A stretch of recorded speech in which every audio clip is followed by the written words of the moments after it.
I thank you, Honorable Speaker, for giving me this opportunity to contribute to this presidential debate. First of all, I'd like to thank the great people of Molo constituency for the confidence that they showed in me for the second time for re-electing me as a member of parliament. Mr. Speaker, I will note that since the start of multi-party democracy, Molo has never re-elected anyone. And I am here as the first person for the last 30 years to be re-elected in that great constituency. This shows, Mr. Speaker, the confidence that the people had in me, in the services that I offered them, without discriminating against the various communities that there are in my constituency, noting that Molo is a very cosmopolitan constituency. Mr. Speaker, I note that in the presidential address by His Excellency the President saluted the great women that have been elected in single-member constituencies and again re-elected in this 13th Parliament. Mr. Speaker, in the great county that I come from, the Nakuru County and City, we were popularly known as the Nakuru Girls because we produced the highest number of single women members of parliament in our respective constituencies, elected a woman governor and a woman senator. I say this as a proud father of a daughter, that my daughter can look forward to dreaming to be any person or any leadership position she would like to hold in this great republic. Nakuru is very unique. At the start of our county, we elected our senior most, Honorable Jane Kihara. And the tail end of our county in Nakuru, we elected the youngest, who is yours truly speaking this morning. But of course, we are happy to have our newest members, the Honorable Mutai from Kuresoi North, and of course the Mamba that swallowed the Jogoo in Rongai constituency. Mr. Speaker, I would like to note the great number of youth leaders or young people that have been elected in this 13th Parliament. And this also has the highest record of young members who have been re-elected as members of parliament. Mr. Speaker, I'm very happy that young people that I was elected with the 13th Parliament, to know just a few, the Honorable J.P. Mwirigi, who was the youngest in the 12th Parliament, my colleagues at Kenyatta University, the Honorable Didi Nyoro, the Honorable Karemba, and the Honorable Pato, all got re-elected. Mr. Speaker, this means that we have with us a record of people that are going to become career politicians. I've often said, Mr. Speaker, if you wanted to get a lawyer who has 30 years of experience, you'll get plenty of them. If you look for a medical doctor with 30 years of experience, you'll get plenty of them. But if you look for politicians of members of parliament with 30 years of experience, they're very few. And the ones that are there now, for example, you as truly the Speaker now of the National Assembly, the Honorable Moses Wetangula, His Excellency, the President of the Republic of Kenya, Dr. William Samoei Ruto. And this means, therefore, that this breed of young people that we are giving them experience in politics, among us will be our 6th, the 7th, and 8th Presidents of the Republic of Kenya, Mr. Speaker. His Excellency, the President noted that the last election was issue-based. Whereas when I was campaigning for Kenya Kwanza in Molo constituency, I did not have difficulties explaining how President Ruto is a Kalenjin or how he is not. But our mantra at UDA, pesa mfukoni, quote unquote, would get everybody driven to that agenda.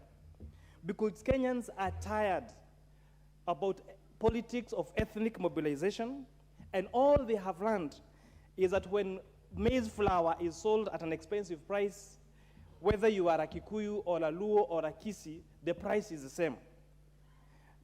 When people have unemployment, when you're facing unemployment in the country, the people facing this unemployment is irrespective of the communities that they come from. So I'm very happy with this progress that we've made, and I hope that all of us are going to remain committed, that our politics in Kenya going forward will never again be based on our ethnic communities. Honorable Speaker, His Excellency the President noted the concern that your predecessor, Honorable Justin Muturi, had raised several times about the role of Parliament in oversighting the executive.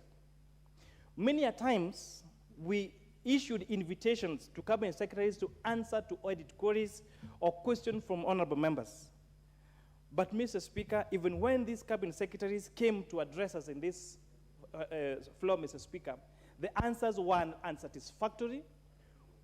They used to give excuse after excuse how they would not be available to answer to the members of Parliament. And this really undermined the role of Parliament as an oversight of the executive.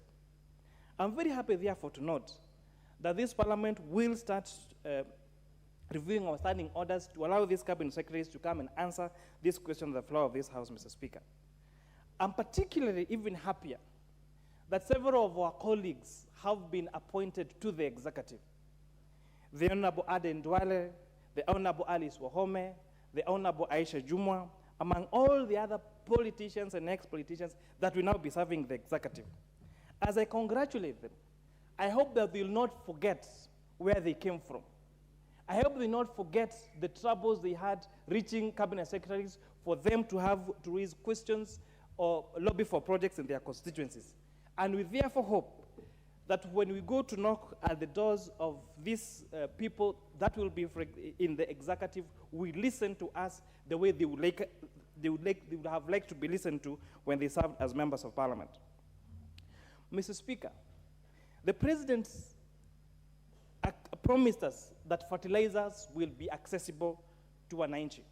And true to his word, this fertilizer is now available in stores across the country.